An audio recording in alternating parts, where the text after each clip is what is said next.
قل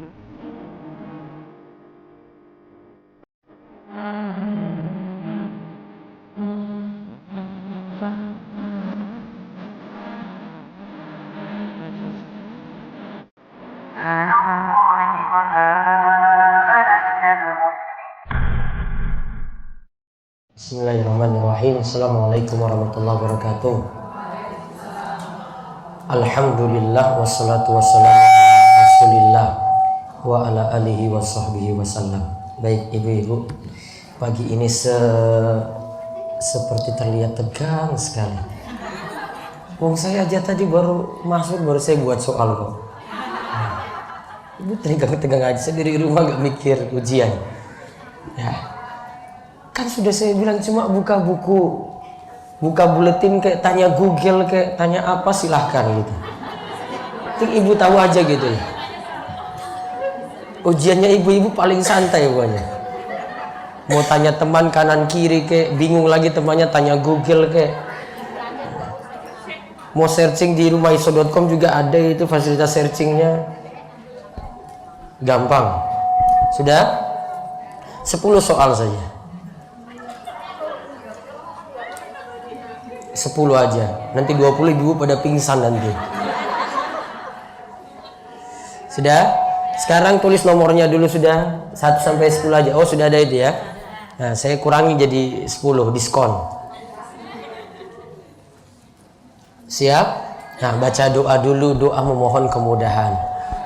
Allahumma la sahla. Ayo 1, 2, 3. Allahumma la sahla illa ma ja'altahu sahla wa anta taj'alul hazna idza syi'ta sahla. Tes. Sudah? Cukup ditulis jawabannya B atau S. 2 huruf saja, Bu. Mau pilih B apa S? Sudah? Siap?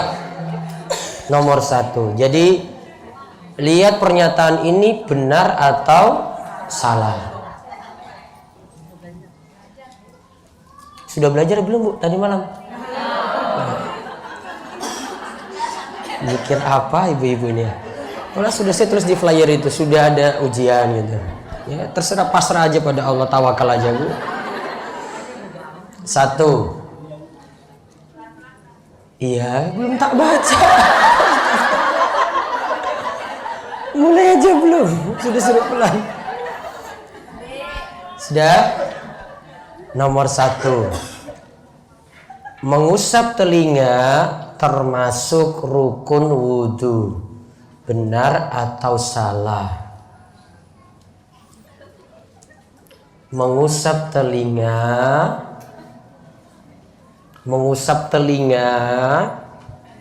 termasuk rukun wudhu. B atau S?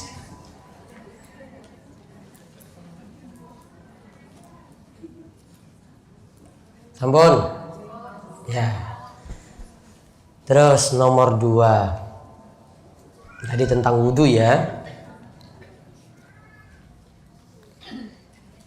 Jika tidak mendapati haid dan mimpi basah, maka tanda balik adalah dengan patokan umur 15 tahun. Jika tidak mendapati haid dan mimpi basah,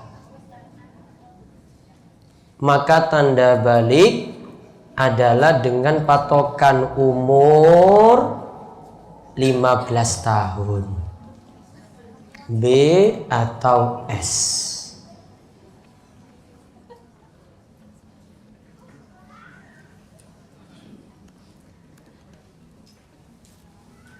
Nomor 3. Jika air 2 kullah itu jadi standar air banyak. Ukurannya sekitar 200 liter. Saya ulang, jumlah air 2 kula itu jadi standar air banyak. Ukurannya sekitar 200 liter. Benar atau salah?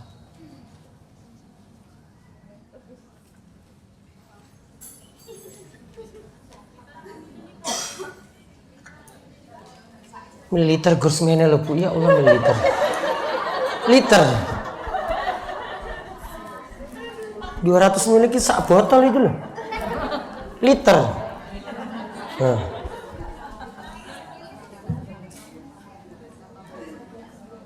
Pun. Sudah, terus nomor 4. Mimpi namun tidak keluar mani atau tidak melihat apapun, maka tidak wajib mandi.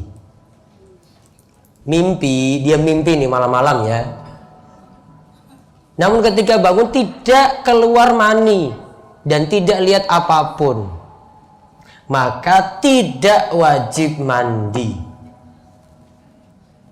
B atau S?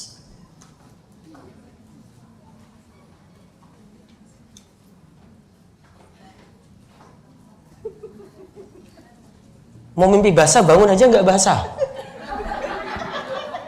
Ya, mimpi, ya dia mimpi malam ya. Dia mimpi sesuatu lah, enak pokoknya. Terus tidak keluar mani ketika bangun, tidak lihat apapun. Sudah? Maka tidak wajib mandi. B atau S? Nomor 5.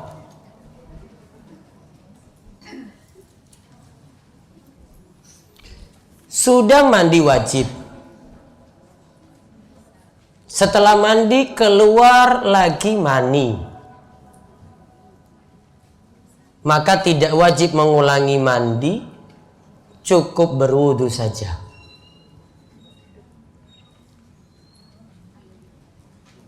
Ya, sudah mandi wajib ya, sudah mandi wajib.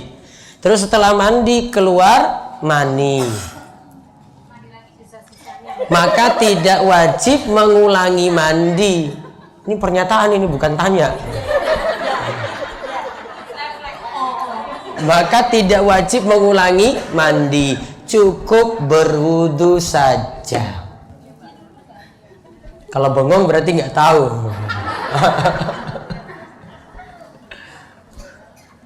Kalau baca-baca sudah ada itu. Saya ulang. Sudah mandi wajib. Setelah mandi keluar mani, maka tidak wajib mengulangi mandi tadi, cukup berwudu saja. B atau S?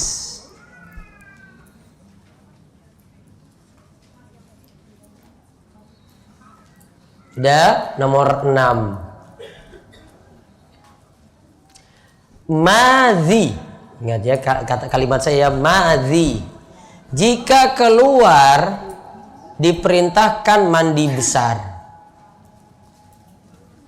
lalu mani demikian pula diperintahkan mandi besar. Saya ulang, madhi jika keluar diperintahkan mandi besar, mani jika keluar diperintahkan juga mandi besar. Atau istilahnya mandi wajib tadi. Ingat ya, madhi terus ada mani. Iya, dua-duanya wajib mandi. Pernyataannya benar atau salah? Sudah. Jangan bengong Bu, biasa saja. Kalau bengong, ya Allah tolonglah saya ya Allah. Nggak usah hitung-hitung benik baju ini. Saya BS zaman jahiliyah itu nanti Bu. Sudah. 7. Perhatikan kalimatnya. Tidur ringan tidak membatalkan wudu. Tidur berat membatalkan wudhu. Ini pernyataan. Saya nggak nanya. Pernyataan. Tidur ringan membatalkan wudhu. Sedangkan tidur ringan tidak membatalkan wudhu. Sedangkan tidur berat membatalkan wudhu. Ulang. Tidur ringan tidak membatalkan wudhu. Tidur berat membatalkan wudhu. Sudah. Nomor 8. Orang junub tidak boleh berdiam lama di masjid. Hanya dibolehkan sekadar lewat saja. Orang junub tidak boleh berdiam lama di masjid. Hanya dibolehkan sekadar lewat saja. B atau S? Ingat ya, orang junub. Junub itu beda dengan haid. Saya beritahu lagi, coba lihat tuh. Terus nomor 9. Sekarang tayamum ini. Jika air hanya cukup untuk kebutuhan minum, maka boleh beralih pada tayamum untuk bersuci. Jika air hanya cukup untuk kebutuhan minum, maka boleh beralih pada tayamum untuk bersuci. B atau S?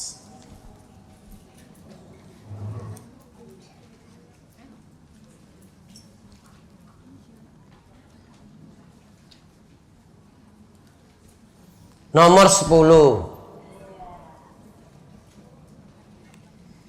Najis. Nah, ini tentang najis. Kemarin malahan. Najis ainiyah, seperti kencing dan darah, tidak bisa berubah menjadi suci. Najis ainiyah, seperti kencing dan darah, tidak bisa berubah menjadi suci. B atau S?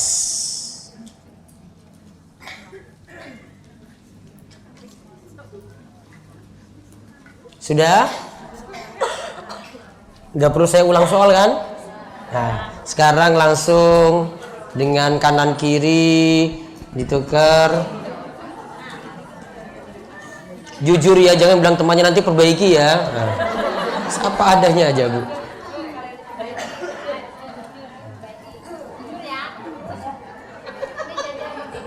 Jangan janjian, nanti janjian traktir bakso lagi. Langsung sudah? Kanan kiri sudah? Nggak boleh pegang punya sendiri, sudah? Kita koreksi. Sampun? Koreksi nji. Sekarang ulang nomor 1. Mengusap telinga, nomor 1 nji. Mengusap telinga termasuk rukun wudhu. B atau S? S.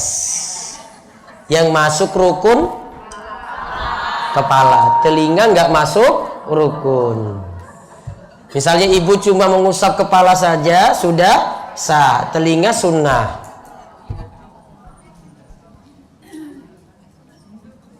Kemarin rukun wudhu ada berapa? Ada berapa rukun wudhu? 6. Niat, basuh muka, basuh kedua tangan sampai siku, mengusap kepala, membasuh kaki sampai mata kaki, terus tertib. Telinga nggak disebut di situ. Terus nomor 2, jika tidak mendapati haid dan mimpi basah, maka tanda balik adalah dengan patokan umur 15 tahun. B atau S? B.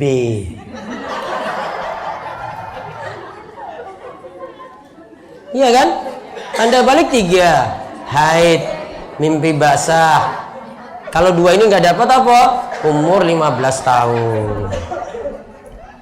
Nomor 3, jika jumlah air 2 kullah itu jadi standar air banyak dan ukurannya sekitar 200 liter.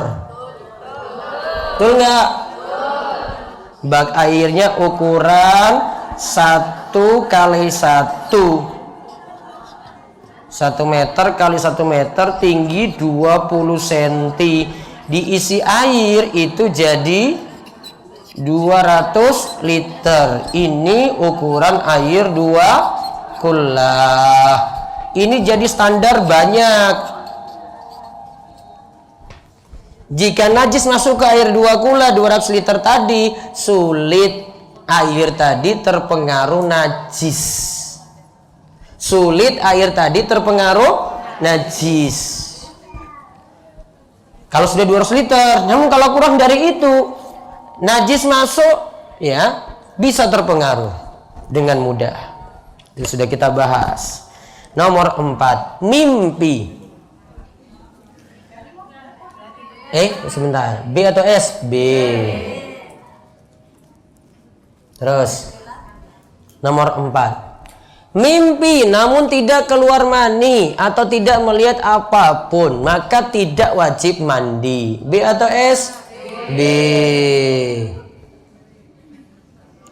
Karena nggak keluar apa-apa. Kalau dia itu dalam ketika tidur itu nggak terasa, terus pas bangun itu keluar mani, wajib. Patokannya itu keluar atau tidak? Sini dikatakan tidak keluar di sini. Maka terus dia mimpi, ya, mimpinya nggak pengaruh, maka tidak wajib mandi. Nomor 4 B. Nomor 5, jika keluar mani setelah mandi besar, ya, mandi wajib, maka tidak wajib mengulangi mandi tadi, cukup berwudu saja. B atau S? B.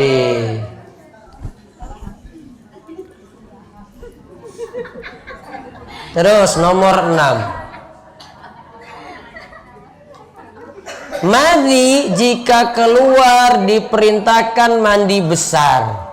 Mani, ingat ya, madi terus ada apa? Mani jika keluar diperintahkan juga mandi besar. Salah. Yang salah yang mana? Madi.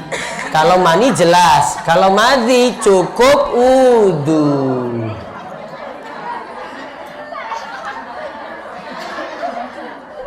Mani tidak najis, namun suruh mandi besar. Kalau mandi najis, suruh apa? Berwudu. Jadi apa? S, ya. Nomor 6 S. Nomor 7, tidur ringan tidak membatalkan wudu, sedangkan tidur berat membatalkan wudu. B atau S? B. Dia cuma ngantuk aja, kepalanya turun, nggak batal wudu. Kalau dia tidur berat, walaupun duduk gitu, ya, tidurnya berat, sudah ngorok gitu, batal wudunya. Terus yang ke-8, nomor 7B, ya, 7B. Nomor 8, orang junub tidak boleh berdiam lama di masjid, hanya dibolehkan sekadar lewat saja. B. Nomor 9, jika air hanya cukup untuk kebutuhan minum.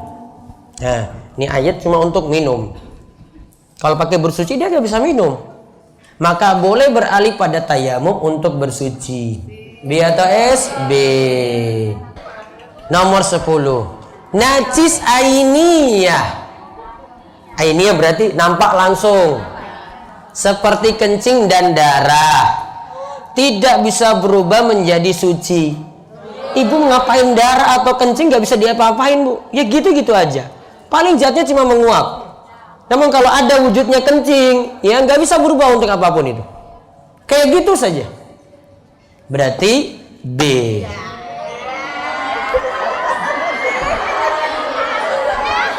Tulis. Kasih 100 kalau betul semua. Salah satu 90. Salah dua 80. Di bawah 5 tulis lagi, suruh belajar banyak ya. Gampang kok. Sudah. Nah.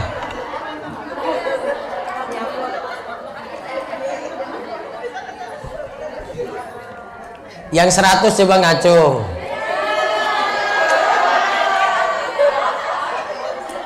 Ya. Nanti dicatat, Bu, nama-namanya, Bu. Catat aja. Nanti ingatkan saya bukan depan, insya Allah.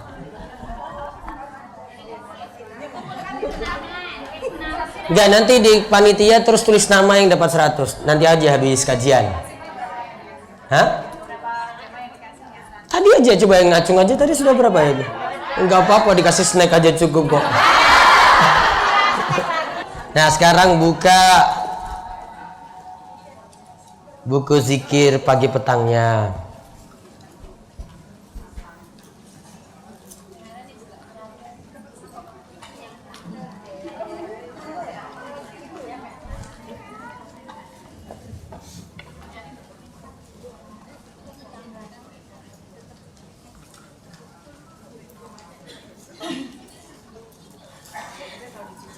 Buka zikir paginya, kita mulai dari nomor 9. Dari nomor 9 yang ringkas-ringkas. Dari nomor 9 ya.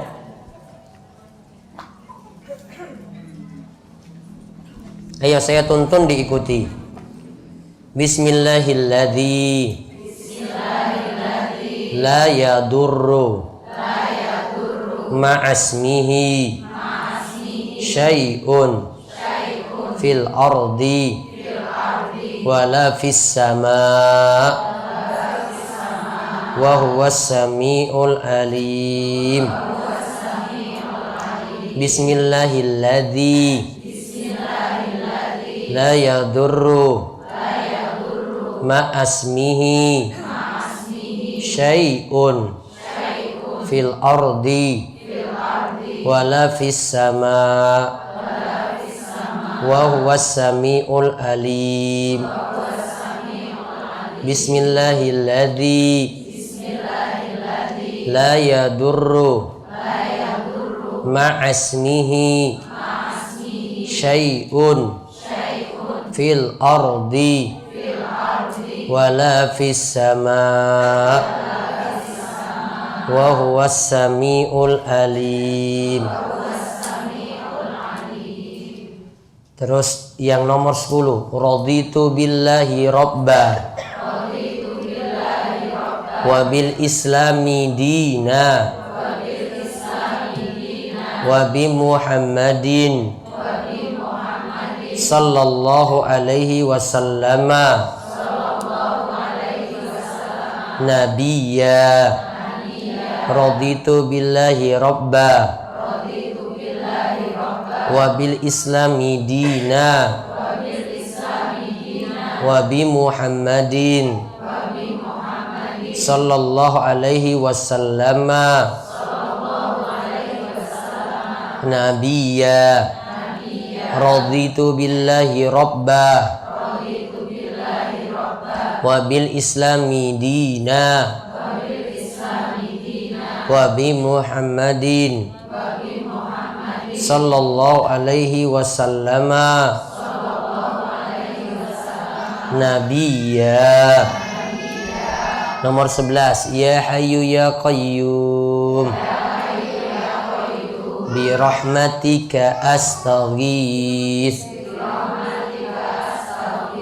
wa aslih li sya'ni kullahu wa la takilni ila nafsi tarfata ainin abadan. Nomor 12, asbahna ala fitratil Islam wa ala kalimatil ikhlas wa ala dini nabiyyina Muhammadin sallallahu alaihi wasallam wa ala millati abina Ibrahima hanifam muslima wa ma kana minal musyrikin. Lompat ke nomor 16. Subhanallahi wa bihamdi adada khalqi wa ridha nafsi wa zinata arshi wa midada kalimati. Subhanallahi wa bihamdi adada khalqi wa ridha nafsi wa zinata arshi wa midada kalimati. Subhanallahi wa bihamdi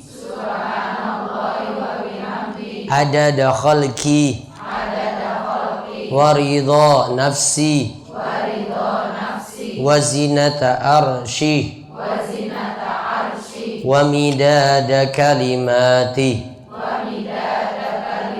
Nomor 17, Allahumma inni as'aluka ilman nafi'a wa rizqan thayyiba wa amalan mutaqabbala. Baik. Nanti kalau ada yang lain yang saya nggak sebut itu karena jumlahnya ada yang 10, ada yang 100. Misalnya 100, ibu pun bisa nyicil. Misalnya astagfirullah, ya, dibaca 100 kali. Di sini tulis astagfirullah wa atubu ilaih. Bisa nanti mungkin 50, nanti sisanya lagi 50. Yang penting diingat saja. Nanti kalau yang banyak tadi jenengan bisa hitung pakai jari. Ini lebih afdol daripada pakai biji tasbih. Lebih afdol pakai jari. Jarinya ini tinggal dihitung aja, gampang sekali. Ya pakai ini, kan ada 3 ruas. Ya itu nanti garis-garisnya itu 3 dikalikan. 3 kalikan berapa? Bisa diulang sini ini 4. Ya, nanti sampai dapat 33. 33 nanti kalikan 3, dapatnya 100. Ya. Jadi terserah ini mau mulai dari kelingkingnya boleh, mau mulai dari jari telunjuknya boleh. Ini nggak diatur. Ya, sehingga tidak perlu dibahas. Ini saya mau mulai dari jari mana Ustadz? Ini nggak diatur. Terserah ibu. Afdolnya dengan tangan kanan, tangan kiri nggak perlu. Ya, karena tangan kiri untuk yang jelek-jelek saja. Yang ini aja untuk zikir berarti dengan tangan kanan. Ya, jadi tangan kanan yang pakai hitung tadi yang 100. Sama kalau mau hitung subhanallah 33, alhamdulillah 33, Allahu akbar 33. Nah, itu pakai yang kanan juga. Ya, ini salah satu tuntunan kalau kita itu hitung zikir tadi pakai jari. Karena nanti jari ini akan yang jadi saksi pada hari kiamat. Nah, itu zikir pagi kita. Terus 50 doa. Sampai doa nomor berapa? 13. 13 atau 14? Terakhir 13. Terakhir 12. Saya tambah doa yang baru. Ini doanya bagus. Nomor 13, bukan nomor 13. Doa meminta panjang umur, banyak harta, dan baiknya amal. Namun panjang umur dan banyak harta ini nanti dikaitkan dalam doa ini. Panjang umur dan banyak harta yang penuh berkah. Ya, di sini diminta seperti itu. Saya tuntun ji, diikuti. Allahumma aksir mali. Allahumma aksir mali. Wa waladi. Wa waladi.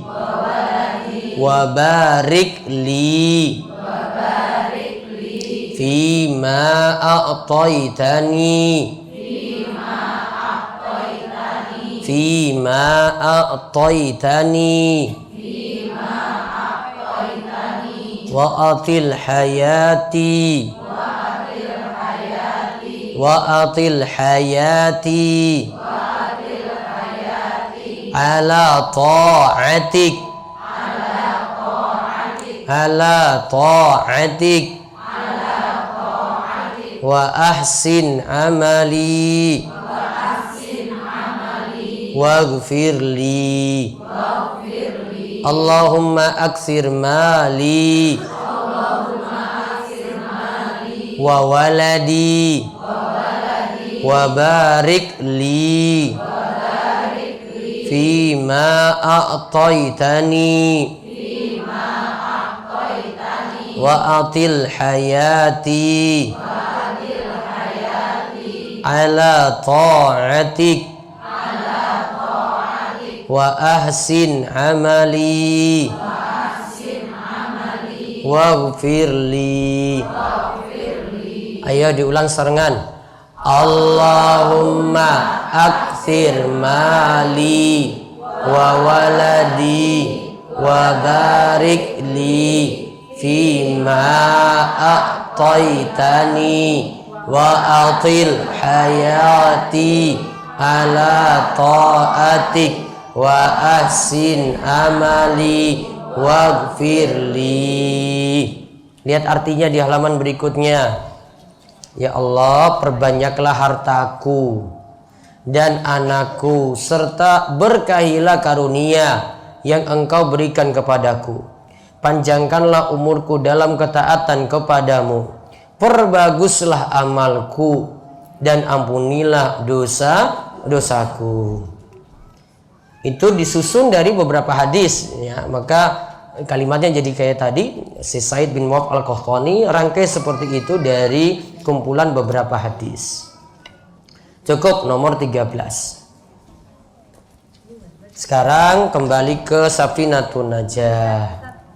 Kalau kita udah nggak bisa punya anak nih. Kalau waladinya? Waladinya biar punya cucu. Iya, biar cepat dapat mantu. Iya, keturunan. Walad itu ke bawah terus.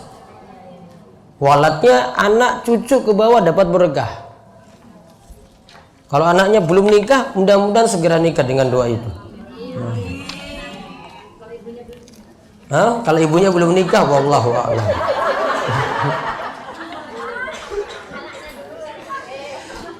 Sudah buka yang lembaran ini. Kalau di yang Safinatun Najah nomor 19. Yang terakhir kemarin, Bu. Kalau di buku kita masih di halaman berapa? 23. Masih tentang hadas dan najis ya. Lihat di halaman depan, najis yang bisa suci. Alladzi yatuhuru minan najasati salasatun al-khamru idza takhallalat bin nafsiha jildul maitati idza dubigha masara hayawanan. Mengenal macam-macam najis. Yang bisa menjadi suci dari najis itu ada 3. Yang bisa menjadi suci dari najis itu ada 3, yaitu 1, homer atau arak yang berubah dengan sendirinya menjadi cuka. 2, kulit bangkai jika disamak, bahasa Arabnya dubigha. Dan 3, najis yang berubah menjadi hewan. Nah, sekarang kita pahami najis dulu. Kemarin sudah kita lihat pengertian najis. Najis ada 2 macam. Ada yang ainiyah, hakikiyah, nampak langsung. Contoh kencing dan darah tadi yang seperti dalam soal ujian. Itu tidak akan bisa berubah. Kencingnya tetap kencing, nggak bisa diapa-apain. Yang ada kita cuma hilangkan, dibersihkan.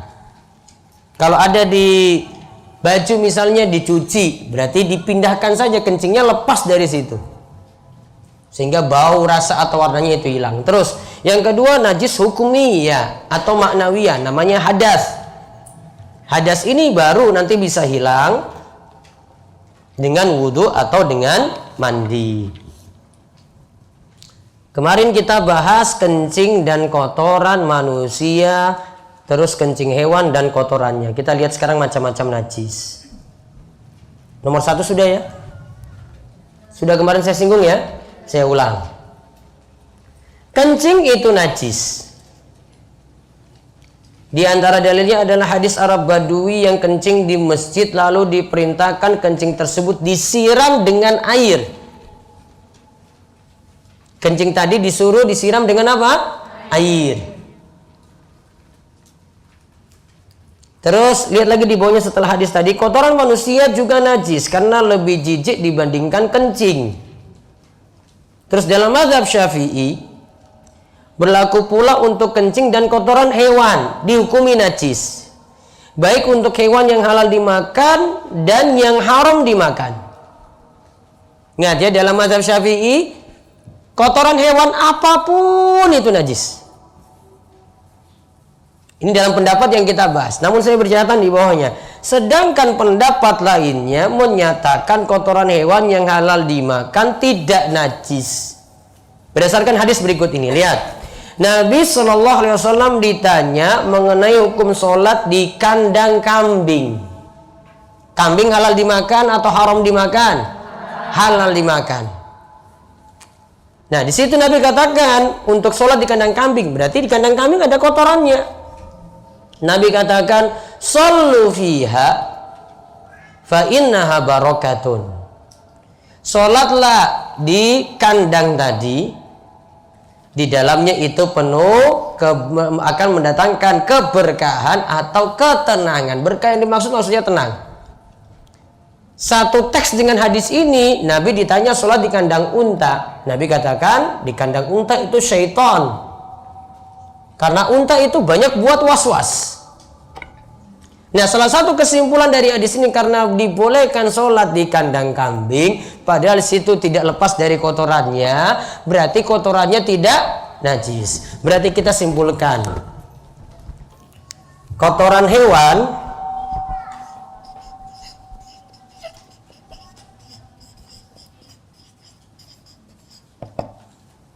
ada 2 macam dari hewan yang halal dimakan.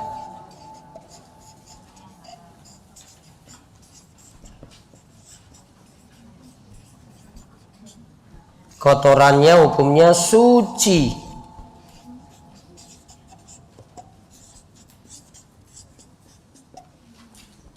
Suci ya Bu, bukan halal. Beda enggak? Beda. Ibu pahami halal lagi. Suci. Seperti apa di sini halal dimakan? Ini apa? Hewan yang halal dimakan contohnya tadi apa? Kambing, sapi, ayam gitu. Terus yang kedua, hewan haram dimakan.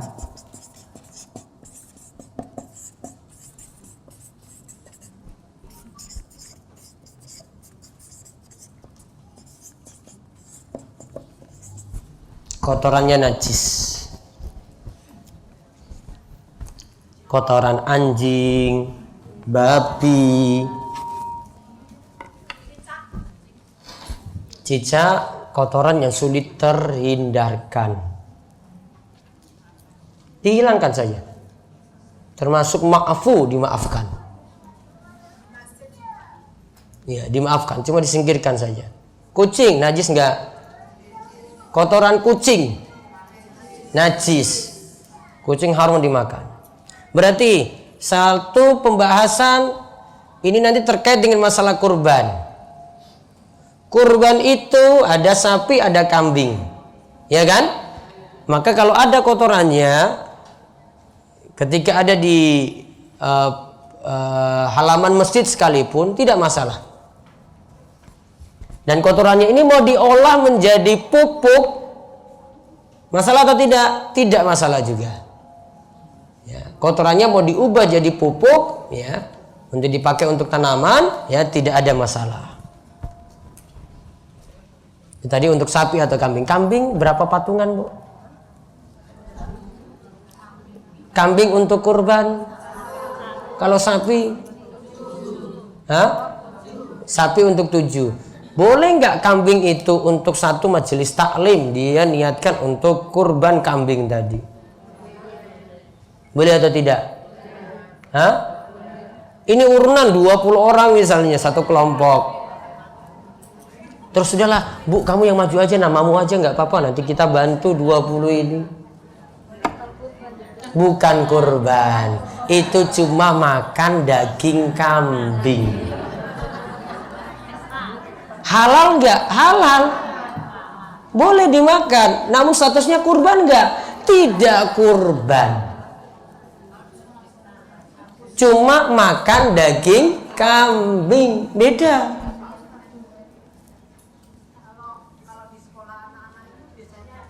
Iuran dan sekolah sama. Yang di sekolah anak-anak nyumbang berapa iurannya? Pinten, Bu? Berapa urunannya? Sukarela. Iya, pokoknya karena itu urunan banyak orang, bukan satu, maka jadinya anak-anak belajar kurban dan sekaligus makan daging kambing. Urunannya dari siapa? Kepentingannya itu urunannya dari siapa? Bukan kepentingan kasih nama. Kalau kasih nama gampang aja. Pahala makan-makan. Niatnya sodako, cuma dapat pahala sodako, bukan pahala kurban. Kalau uang infak itu kan kita pengajian arisan. J, uang infak, wonten arisan, ada infak situ. Uangnya itu dikumpulkan untuk jadi kurban. Iya, makan-makan. Dan kalau itu kasih orang berarti sedekah biasa. Pengajian gitu. Iya, atas nama pengajian, nggak apa-apa. Namun statusnya bukan kurban. Sapi berapa tadi, Bu? Berapa sapi? 7. 7 juga. Ini satu orang, satu, gitu. Jadi sepertinya itu satu orang gitu. Urunannya dari satu ini. Satu kurban tadi, yang tadi satu orang itu boleh diwakilkan untuk satu keluarga. Satu keluarga syaratnya apa, Bu? Satu rumah, satu dapur. Karena ada yang satu rumah disekat, ini dapurnya sendiri, ini simbahnya, ini anaknya.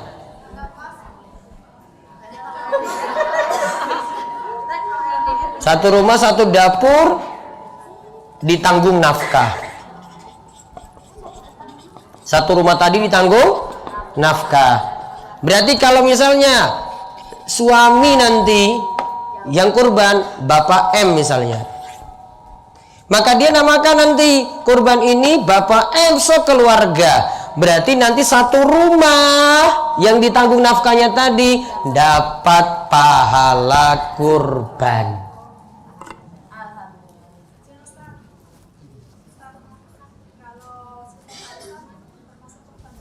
Arisan, lotre berarti. Arisan apa? Kurban loh. Warisan kurban Ji? Sapi apa kambing? Sapi. Misalnya ada 3 kelompok 21 orang.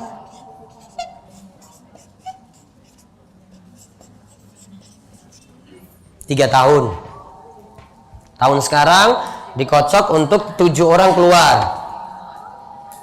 ya, 7 orang keluar. Masing-masing misalnya 2,5, 2,5, 2,5, 2,5 gitu Ji. Namun nanti kan diundi. Semuanya dapat giliran nggak? Dapat, boleh.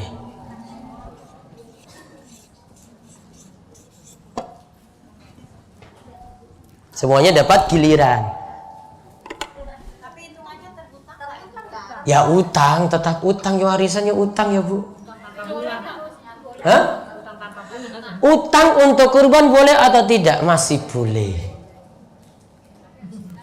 Imam Ahmad dulu itu pernah tentang masalah akikoh. Imam Ahmad bilang tetap laksanakan akikoh walaupun kamu cari utangan, biar syariat akikoh tetap ada. Akikoh sama dengan kurban, boleh. Yang jelas ikut arisan banyak-banyak ya banyak utang, ya kan? Iya.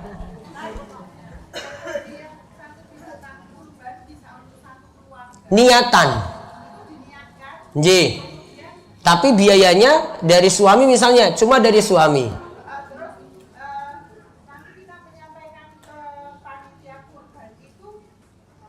Tanpa sebut keluarga pun sudah masuk niat. Iya. Jadi misalnya Bapak Muhammad, sudah Bapak Muhammad aja nggak apa-apa.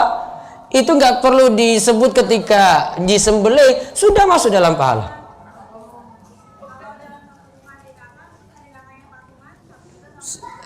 Adik kakak patungan 1 juta 1 juta tidak bisa. Kambing kan nggak boleh, 2 kambing harusnya, karena urunnya sudah 2.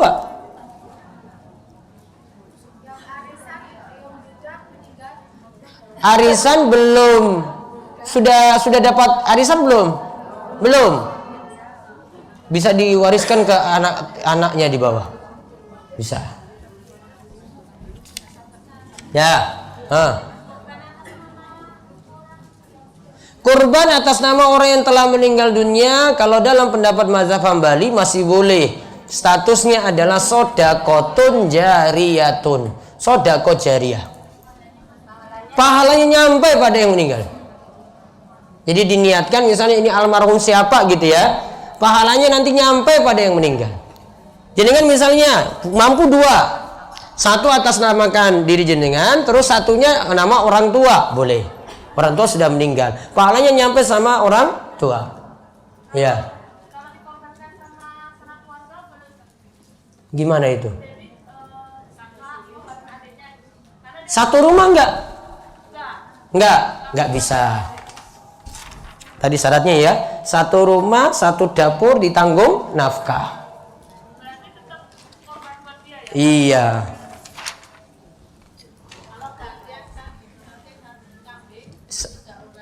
Kambing 3 orang. Tahun ini suami, tahun besok istri, kakak beradik. Uangnya siapa yang punya? Urunan gitu, kayak arisan gitu. Boleh, berarti statusnya kayak arisan tadi.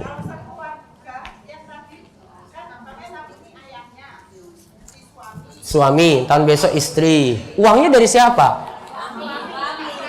Ya sudah, namakan suami saja. 1 kambing untuk 1 keluarga boleh. 1/7 sapi untuk 1 keluarga boleh. Nah, sekarang nomor 2. Darah yang mengalir. Darah yang mengalir ini masuk najis.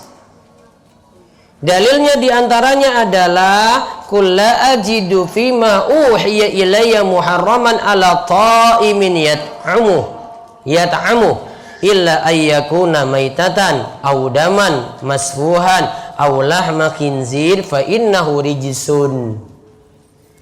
Katakanlah, tiadalah aku peroleh dalam wahyu yang diwahyukan kepadaku sesuatu yang diharamkan bagi orang yang hendak memakannya, kecuali kalau makanan itu bangkai.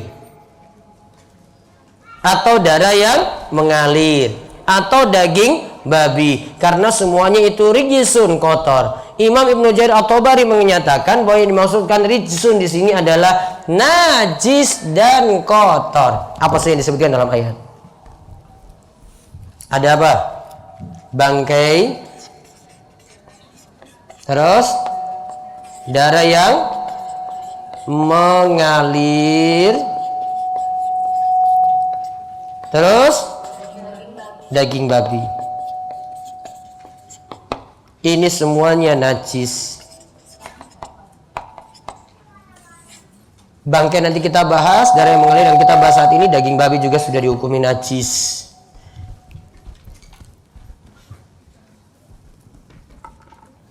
Dulu itu biasanya kalau habis nyembelih darahnya itu dikumpulkan, dijadikan apa ibu? Apa bu? Ya sering di Jogja sini. Iya kan? Ada. Nggak boleh masuk dalam sini. Suatu yang najis nggak boleh dimakan. Mau dia ubah bentuk bagaimanapun tadi, najis ini tidak bisa berubah. Itu tetap dikumpul. Kalau di desa masih sering. Kambing disembelih, ayam disembelih, darahnya dikumpulkan lagi, diolah lagi jadi masakan. Nggak boleh. Terus dari Asma radhiyallahu anha, ia berkata, "Ja'at imra'atun ila Nabi sallallahu alaihi wasallam faqalat, ihdana yusibu saubaha min damil haidati. Kaifa tasna'u bihi?" Qal tahussuhu summa takrusu bil ma summa tanhaduhu summa tusalli fihi. Seorang perempuan datang menemui Nabi sallallahu alaihi wasallam seraya berkata, pakaian salah seorang dari kami, berarti wanita, terkena darah haid. Apa yang harus ia lakukan? Beliau menjawab, keriklah darah itu terlebih dahulu, kemudian bilaslah dengan air, kemudian cucilah ia, setelah itu engkau boleh memakainya untuk sholat. Tadi coba lihat, bekas darah haid ada di pakaian. Suruh apa? Bilas dengan air sampai darah tersebut itu hilang, kemudian cucilah, lantas setelah itu engkau boleh memakainya untuk sholat. Walaupun nanti ada bekas darah sedikit warna di situ, Bu. Karena sulit hilang. Misalnya, asalnya di sini ingin dibahas dari hadis ini karena disuruh cuci, maka asalnya darah tersebut apa? Najis. Maka darah haid najis, maka para ulama hukumi untuk darah yang lainnya juga dari manusia. Dihukumi sama juga dengan ini. Tidak ada bedanya. Imam Bukhari membawakan hadis di atas dalam bab mencuci darah. Imam Nawawi juga membuat judul untuk hadis di atas bab najisnya darah dan cara mencucinya. Walaupun penyebutan hadis tersebut membicarakan tentang darah haid, namun semua darah itu sama. Tidak dibedakan darah yang satu dan darah yang lainnya, juga tidak dibedakan dari mana darah itu keluar. Kecuali nanti ya, nanti saya akan tambah satu poin di buletin berikutnya nanti, ada darah yang dimaafkan, Bu. Darah yang jumlahnya sedikit. Termasuk juga darah yang dimaafkan itu darah yang masih ikut dalam daging setelah disembelih. Besok ibu dapat daging kurban, itu masih ada sisa darah yang lengket di situ loh, Bu. Iya kan? Darah itu dimaafkan. Karena dia tidak berdiri sendiri. Itu bukan darah yang tadi saya bilang ditampung, itu bukan. Ikutan dari daging. Itu sudah dicuci sebenarnya. Ibu cuci juga sudah itu. Itu tidak masalah. Darah ikutan ini tidak masalah. Tidak masuk darah yang mengalir di sini. Maka itu darah yang ma'fu, darah yang dimaafkan. Tidak dihukumi najis. Nanti ada pembahasannya. Adapun darah yang sedikit yang tidak mengalir tetap najis namun dimaafkan. Nah, dimaafkan karena jumlahnya apa? Sedikit. Terus hati dan limpa termasuk darah yang dikecualikan najisnya. Ibu makan daging itu ada bagian hati, ada bagian limpa ya, maka itu dimaafkan. Ini masih dibolehkan. Dalilnya ini, dalilnya adalah hadis dari Abdullah bin Umar radhiyallahu anhuma. Nabi sallallahu alaihi wasallam bersabda, "Uhilat lana maitatani wa damani fa ammal maitatani falhutu wal jaradu wa ammad dammani fal kabidu wattihalu. Dihalalkan bagi kami 2 bangkai dan 2 darah. Adapun 2 bangkai tersebut adalah ikan dan belalang. Ikan dan belalang, Bu, bangkainya saja halal. Mau mati bagaimanapun terserah. Ya, ikan misalnya ada kan dengan cara disetrum, ada kan, Bu? Ada kan? Sah-sah saja. Nggak usah dipikir prosesnya, Bu. Pikir jadinya saja. Ibu nggak usah mikir-mikir, wah itu kejam sekali. Dia ditemukan mengapung aja, Bu, di dalam kolam gitu ya. Ibu ambil itu, digoreng itu, halal, Bu. Dan ikan nggak usah diurus cara nyembeli, itu nggak usah diurus ikan itu. Lele dipatahkan lehernya itu gimana cara yang syar'i gitu. Wah, nggak usah mikir-mikir kayak gitu, Bu. Ibu ambil lele langsung krek, sudah halal itu sudah. Ayam beda. Ikan, Bu, ikan. Ya. Paham ikan ya, Bu ya? Ikan ibu nggak usah mikir cara matinya.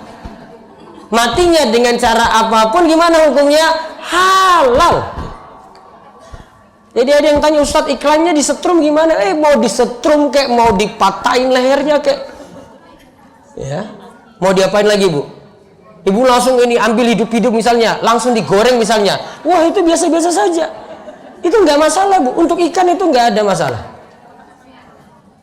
Belalang juga, walang juga demikian. Ya. Terus 2 bangkai juga di sini, sedangkan 2 darah tersebut adalah hati dan limpa. Nah, kesimpulannya berarti darah yang mengalir itu najis. Kecuali ini tadi ya, ini yang pengecualian. Berarti kita simpulkan, nanti ketika kurban itu berhadapan dengan darah, Bu, terutama yang nyembelih. Ya, maka dia perlu hati-hati atau waspada dengan darah yang mengalir tadi ketika menyembelih. Ini kalau sudah ada pakaian misalnya celananya atau bajunya itu terkena darah tadi, hati-hati kalau dipakai sholat. Ibu lihat kalau suami punya kayak gitu misalnya pakai, itu ganti pakaiannya, nggak boleh. Kecuali sudah dalam keadaan ini dia sudah lihat, dia sudah cek ini, nggak ada apa-apa kok, terus pakai sholat. Selesai sholat ternyata dicek ulang lagi, waduh ternyata ada 1 tetes ini saya lupa tadi untuk dibersihkan. Baru tahu setelah sholat. Sebelum sholat sudah yakin nggak ada apa-apa. Setelah sholat baru dicek tadi ternyata ada darah. Nah, najis yang ditemukan setelah kita itu sholat ini tidak membuat sholat kita jadi batal. Sholatnya sah. Yang penting sudah berusaha tadi ketika awal itu sudah diperiksa baju tadi. Pernah kejadian itu saya ketika sholat dulu, saya mandikan jenazah yang ini kecelakaan. Jenazah tersebut ada anak muda, anak SMA, mati kecelakaan, terus sholatnya ya harus tetap dimandikan juga dengan darah-darah yang sisa tadi. Saya sholat, ya biasa saya lihat pakaian nggak ada najis apa-apa gitu. Setelah sholat baru ketahuan. Padahal tadi saya sudah minta untuk ganti baju juga. Nah, mungkin ada sesuatu yang terkena juga pada pakaian. Habis sholat baru saya tahu itu. Ya sudah, sholat tetap sah. Karena sudah selesai sholat. Karena saya sudah minta untuk diganti juga pakaiannya. Nah itu contoh. Kalau sudah ketahuan, baru ketahuan setelah sholat tidak mencacati sholat. Sholatnya tetap sah. Namun kalau baru tahu, kalau dia tahunya itu sebelum sholat, wajib membersihkan najis tadi. Terus yang ketiga bangkai. Yang dimaksud bangkai adalah yang disembelih dengan tidak syar'i. Yang disembelih untuk berhala. Ya sembelih ya. Berarti daging di sini bentuknya. Hewan sembelihan. Yang disembelih untuk selain Allah. Yang disebut nama selain Allah, untuk sedekahan, untuk sesaji, untuk larung misalnya. Hal ini berdasarkan firman Allah, hurimat alaikumul maitatu waddamu walahmul khinzir wa ma uhilla li ghairillahi bi. Diharamkan bagimu memakan bangkai, terus darah, terus daging babi, terus daging hewan yang disembelih atas nama selain Allah. Ini statusnya bangkai semua yang disebut di sini. Contoh, misalnya kalau di desa ini sering ini, ada biasanya dijadikan sedekahan, ditaruh itu di pojok-pojok desa. Ini biasa ada ketika acara rasulan atau bersih desa. Boleh nggak itu dimakan? Boleh nggak? Kalau dalam ayat tekstualnya cuma yang dilarang yang sembelihan. Kalau situ ada gedang, ada pisang, yang lain-lain boleh dimakan. Itu biasa anak-anak pada nyolong itu. Tiba-tiba itu hilang gitu. Nah, kalau dia dapat itu yang ini nggak masalah. Yang nggak boleh apa? Kalau berupa daging sembelihan. Dalilnya jelas. Terus sebab diharamkannya adalah karena najisnya bangkai. Jadi ingat ya, bangkai itu najis. Namun rambut dan bulu bangkai juga dihukumi najis juga sama. Begitu pula untuk susu yang ada di ambing kambing yang bangkai. Kambingnya mati. Ini betina. Masih menyusui. Susunya masih ada. Ya, susunya masih ada, Bu, di situ. Diperas itu susunya itu tadi, boleh diminum nggak? Dihukumi najis sebagaimana kambing tadi yang mati juga dalam keadaan bangkai. Maka yang ada dalam ambing susunya dihukumi najis, sebagaimana kambingnya juga yang bangkai tadi, yang mati begitu saja dihukumi najis. Yang dikecualikan dari bangkai yang najis adalah bangkai manusia dan bagian-bagiannya. Bangkai manusia itu suci. Dalilnya berdasarkan ayat, walaqad karramna bani adam wa hamalnahum fil barri wal bahr. Dan sesungguhnya telah kami muliakan anak-anak Adam, kami angkat mereka di daratan dan di lautan. Yang dimaksudkan dengan dimuliakan di sini adalah hukum akan sucinya tubuh manusia, baik muslim maupun kafir, baik saat hidup maupun saat mati. Kemudian dalam hadis yang lainnya lagi didukung lagi, Nabi SAW berkata kepada Abu Hurairah radhiyallahu anhu, innal mu'mina la yanjus. Sesungguhnya mukmin itu tidak najis. Ini kejadiannya, Bu. Abu Hurairah ini ketemu dengan Nabi. Namun Abu Hurairah dalam keadaan junub. Dia junub masih jalan-jalan. Gak segera mandi. Kemudian karena ketemu Nabi di depan sana, aduh Nabi, ya Allah, nanti ketahuan saya junub ini bagaimana? Akhirnya dia muter jalan, cari jalan lain. Karena saking malunya, coba lihat, ketemu Rasul. Padahal junub kan keadaannya. Rasul pun nggak tahu kan. Namun saking hormati Rasul juga, dia ambil cari jalan lain. Terus Rasulullah sudah lihat Abu Hurairah itu. Terus ketemu dia. Ya Abu Hurairah, kenapa kamu tadi menghindar dari saya? Saya dalam keadaan junub, wahai Rasulullah. Nah, baru kayak hadis ini disebut, innal mu'mina la yanjus. Mukmin itu tidak najis. Kamu nggak najis. Itu cuma keadaanmu saja yang lagi junub. Cuma cukup mandi saja. Kalau ketemu dengan Rasul, salaman juga dengan Rasul, sebenarnya tidak ada masalah. Terus yang dikecualikan dari bangkai yang najis adalah bangkai ikan dan semua hewan yang asalnya hidup di air. Begitu pula bangkai belalang. Belalang juga tadi proses matinya Ibu nggak usah tanya. Ya. Kalau ikan, Bu, semua hewan yang hidup di air, asalnya di air itu halal. Selain namanya ikan, apalagi? Apa, Bu? Udang kalau hidup di air terus halal. Apalagi? Termasuk ikan yang bertaring, nggak usah takut. Halal, Bu. Hah? Belut halal. Semua yang asalnya hidup di air.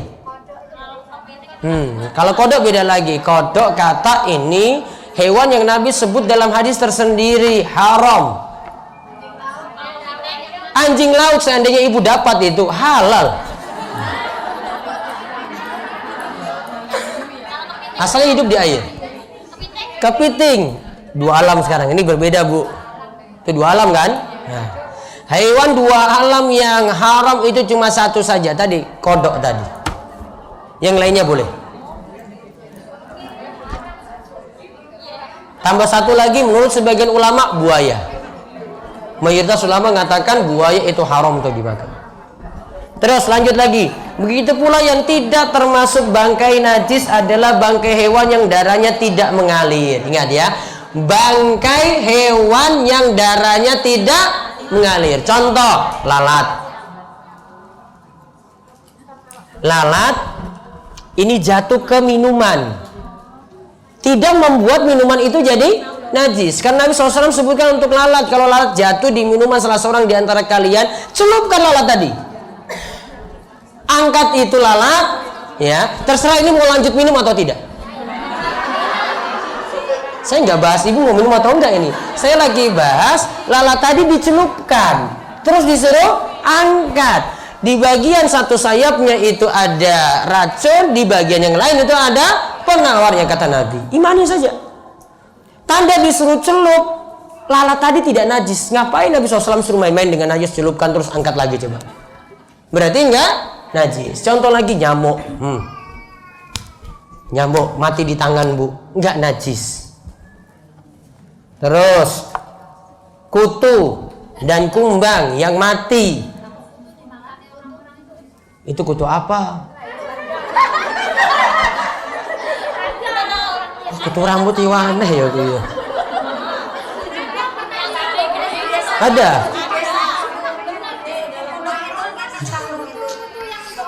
Saya sudah.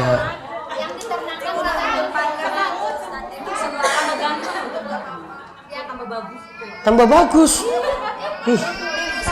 Baru tahu nanti Bu dibahas nanti. Nggak jadi lanjut bahas ini gara-gara ini. Contoh lainnya lagi adalah ulat yang muncul dari makanan seperti ulat pada buah-buahan. Ulat tersebut tidak menajiskan makanan. Ingat ya, tidak menajiskan makanan. Dapat dalam buah misalnya ada ulat. Terus ulat ini keluar, makanan ini bisa dimakan enggak? Tidak menajiskan buah tadi. Ulat jati, laron, dan semacam itu. Ini makanan Gunung Kidul semuanya jenengan sebut itu. Boleh-boleh saja, nggak ada masalah. Laron, terus apa lagi? Ulat jati, ungkrung, boleh. Itu mahal banget loh Bu itu. Itu musimnya nanti sebentar lagi itu. Kalau mau datang musim hujan itu baru keluar semua itu. Sampai pengajian saya itu berkurang gara-gara orang cari ungkrung tadi. Kan kalah pamor, kalah duit tadi. Karena itu jadi duit untuk mereka. Jadi nanti kalau pergi ke pantai ada tiba-tiba orang nongkrong di bawah pohon jati itu ngapain itu? Itu lagi cari ungkrung. Nanti coba-coba lah kapan-kapan. Saya nggak mau sampai saat ini. Tapi saya masih anggap boleh-boleh saja untuk dimakan. Sudah cukup sampai di situ. Nanti bahasan sebagian saya bahas pertemuan berikut dengan buletin yang baru juga. Buletinnya yang ini jangan lupa dibawa besok. Bagaimana hukum jual beli kotoran? Dirinci tadi. Kotoran yang suci boleh untuk dijual berarti. Kotoran yang najis berarti tidak boleh untuk dijual. Begitu. Ustadz, jika ada darah haid masih nempel di spray, sudah dicuci tapi masih ada bekas darahnya. Bekas darahnya dimaafkan, tidak masalah. Kalau daging ayam beli di pasar atau daging sapi tidak tahu penyembelihan hukumnya, tidak tahu penyembelihan hukumnya bagaimana? Ibu, ini di Jogja ini Bu, ini mayoritas nih Muslim Bu. Maka untuk daging yang dijual itu nggak usah khawatir. Ibu nggak usah tahu seluk beluknya gimana, apalagi tahu orang yang jual gitu. Nggak usah tanya motongnya dulu Bu.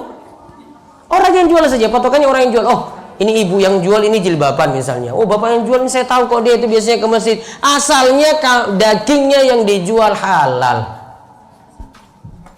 Jadi nggak usah ragu-ragu. Kalau ibu masih ragu, Nabi SAW pernah sarankan pada sahabat, mereka masih ragu tentang daging yang diberi orang lain. Nabi katakan, makan itu sebelumnya kamu baca bismillah.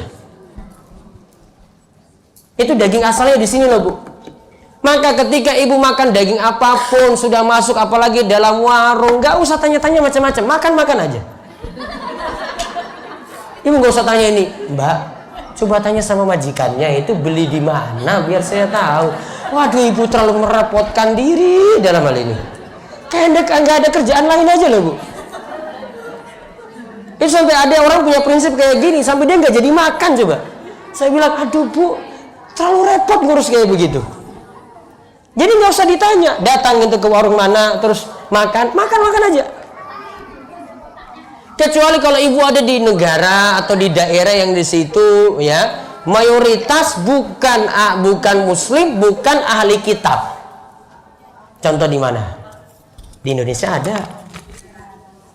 Contoh di mana, Bu? Nah, ibu di Bali. Itu lebih ibu waspada daripada ketika ibu di Jawa. Itu lebih hati-hati. Ya, datang ke warung, lihat dulu warungnya, oh ini muslim punya apa bukan gitu. Nah, ibu hati-hatinya di situ. Ya, kalau ibu ke Bali. Namun kalau ke daerah yang ini kayak tempat kita ini, santai aja. Makan aja. Tadi kan gerhana bulan terjadinya sebelum fajar. Iya, tapi di masjid kami melaksanakan sholat gerhananya setelah sholat subuh. Bagaimana hukumnya? Tadi saya laksanakan sholat gerhana setelah subuh juga. Tadi subuh saya itu jam 5 kurang 10, terus sholat subuh, selesai jam 5 lewat 5, habis itu baru saya sholat gerhana. Masih ada gerhananya itu. Gerhananya nampak sekali tadi. Karena sekarang kan nggak musim hujan, jadi nggak tertutup awan.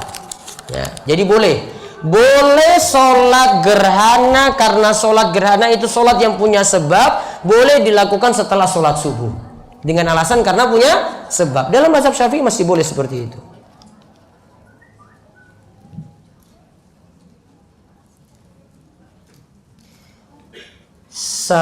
Ini ada yang nanya, saya baru naik jadi pembina atau musyrifah.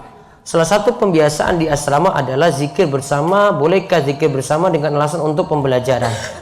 Zikir ini suaranya dikeraskan, bacanya belum sesuai sunnah, ada tuntunan zikir dipajang di depan shaf sholat. Saya takut jadi dosa jariah.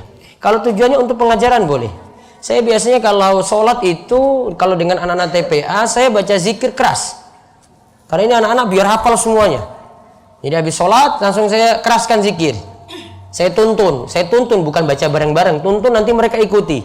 Saya baca astagfirullah, mereka astagfirullah gitu. Kadang ibu juga bisa ngajarkan pada anak kayak tadi. Ya, jadi dikeraskan untuk ngajarkan supaya bisa. Karena kalau nggak kayak begini mereka nggak bisa, terutama anak-anak itu misalnya. Jadi kalau memang tujuannya pengajaran masih boleh. Ustadz, amalan zikir agar secepatnya bisa melunasi utang sebagai modal bisnis. Nanti buka di sini, Bu. Sudah ada. Cari sendiri nomornya. Sudah ada di sini. Ada 3 doa. Ibu amalkan terus, nanti mudah-mudahan Allah lapangkan rezeki. Jika kurban atas nama keluarga Pak Heru, apakah putranya sudah meninggal, apakah dapat pahala? Jika putranya dulu itu memang satu rumah dengannya, terus ini diniatkan untuk satu keluarga yang sudah meninggal juga tetap dapat pahala. Imam Asy-Syaukani itu katakan yang hidup dan yang meninggal dapat pahala, walaupun nanti jumlahnya ini sampai 100 anggota itu dalam rumah, boleh dapat pahala. Tanpa diniatkan pun ya, saat itu sudah masuk dalam keluarga, dapat pahala di situ. Bagaimana hukum daging yang dijual di supermarket? Karena biasanya dagingnya daging impor. Kalau mau tanya saja cuma tanya, ini asal negaranya mana? Ya, kalau asal negaranya India apa kebanyakannya? Hindu kan? Oh, berarti tinggalkan. Kalau asal negaranya dari ahli kitab, nasi ahli kitab gitu, Australia, asalnya itu ahli kitab. Ada stempel MUI-nya, sudah kalau begitu. Sah-sah saja. Apa hukumnya seorang suami yang membiarkan istrinya kerja di panti pijat? suaminya yang saya mau ceramahi ya suaminya. Nggak boleh. Afdolnya kurban diatasnamakan orang yang masih hidup atau langsung diatasnamakan ortu yang sudah meninggal. Kalau ortu memang dulu satu rumah, maka cukup dengan orang yang hidup saja diatasnamakan. Maka ortu nanti masuk dalam pahala. Namun kalau tidak demikian, maka boleh atasnamakan orang yang sudah meninggal dunia, apalagi kalau jenengan mampu berkurban lebih daripada 2. Berlakukah ruqyah bagi orang-orang yang mempunyai simpanan keris atau benda-benda pusaka? Apa yang harus dilakukan untuk menghilangkan gangguan atau penyakit atas benda-benda tadi? Pertama bukan di ruqyah dulu, pertama itu perbaiki keyakinan akidah dulu, Bu. Ibu punya keyakinan akidah yang salah, masih punya keyakinan terhadap kesaktian sesuatu, ini punya pengaruh untuk kemaslahatan saya, untuk keselamatan saya misalnya. Dihapus dulu, Bu. Kalau keyakinan ini nggak dihapus, sama saja. Mau ruqyah bolak-balik tetap juga nanti punya keinginan kayak gitu. Maka ini dihapus dulu, baru nanti bisa ruqyah untuk orang, bukan untuk benda. Benda nggak bisa diruqyah, Bu. Mau diruqyah nggak punya pengaruh. Orangnya, siapa tahu ada pengaruh untuk orang tadi.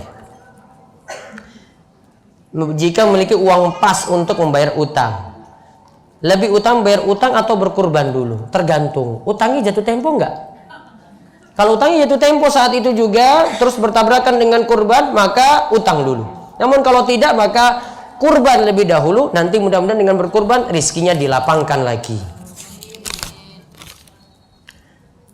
Apakah beda doa iftitah sholat wajib dan sunnah? Kalau beda, apakah boleh dibaca sama? Boleh dibaca sama, Bu. Yang wajib ibu pakai untuk yang sunnah. Namun bagusnya doa iftitah itu beda-beda. Untuk yang wajib ada, untuk yang sunnah ada. Namun kalau nggak bisa hafal ya sudah, apa adanya saja. Apakah boleh berkurban dengan kambing betina? Boleh dan sah. Soalnya tahun kemarin di wilayah anak ada orang yang berkurban dengan betina, sah, Bu. Dan biasanya lebih murah harganya. Boleh. Ustaz mau tanya masalah kurban. Kalau suaminya punya istri lebih dari satu, bagaimana hukumnya tentang kurban untuk satu rumah? Kalau istrinya beda rumah berarti apa? Istri pertama sendiri kurbannya, istri kedua sendiri. Setiap hari anjing tetangga masuk pagar rumah dan buang air besar di rumput. Kena siram air bersatu dengan rumput atau tanah. Apakah boleh lewat menginjak ke rumput tersebut padahal pasti ada najis? Makanya yang pertama, hati-hati dengan anjing seperti ini, tutup rapat-rapat ini pagar rumah. Terus yang kedua, kalau ada cukup disiram saja sampai nanti tidak nampak lagi najis atau baunya itu hilang. Cukup seperti itu. Bagaimana hukum memotong rambut, kuku dan keramas ketika haid? Boleh. Yang jadi pantangan itu kalau kurban, Bu, kaitannya malahan. Bu, nanti kalau ada yang sudah niatan kurban ya, besok masuk 1 Dzulhijjah. 1 Dzulhijjah tidak boleh. Ini berarti berlaku untuk yang punya uang untuk urunan. Istri nggak masuk, suami, anak-anak nggak masuk. Berarti kalau suami, berarti suami yang masuk. Yaitu apa? Tidak boleh motong kuku, tidak boleh motong rambut, rambut kepala maupun rambut yang lainnya. Sampai nanti hewan kurbannya disembelih. Sampai hewan kurbannya itu disembelih. Hukumnya, kalau terjadi pun dia potong, tidak membuat kurbannya jadi masalah, namun ini perintah yang disunahkan. Jadi tetap dijadikan sebagai pantangan. Ilmu awal apa yang harus diberikan kepada putri yang mendapati haid pertama? Jelaskan masalah hukum saja, dia tidak boleh apa, tidak boleh apa, tidak boleh apa gitu. Ya, kaitannya dengan itu. Apa maksud unta menghadirkan kegelisahan? Unta kalau sholat di kandangnya membuat tidak tenang, Bu. Tidak tenang, ada was-was tuh dia, gangguan dari suaranya gitu, membuat orang yang sholat di situ jadi tidak bisa khusyuk. Hukum rambut wanita rontok apa diperlukan? Sama seperti kalau ia belum rontok rambutnya, harus ditutupi atau dikubur saat dibuang. Sudah rontok, Bu, tidak kena hukum apa-apa. Ada yang lihat rambut rontok ini juga tidak kena dosa. Rambut ini pun sebagian itu ada yang punya keyakinan dikumpulkan lagi nanti dimandikan dengan wanita ini ketika suci dari haid, juga tidak ada tuntunan. Satu keluarga terdiri ayah, ibu, anak, masing-masing sudah bekerja, punya penghasilan. Apakah semua wajib berkurban atau cukup satu kurban untuk sekeluarga? Kalau kurbannya lebih banyak lebih bagus. Ayahnya sendiri, ibunya sendiri, anaknya sendiri.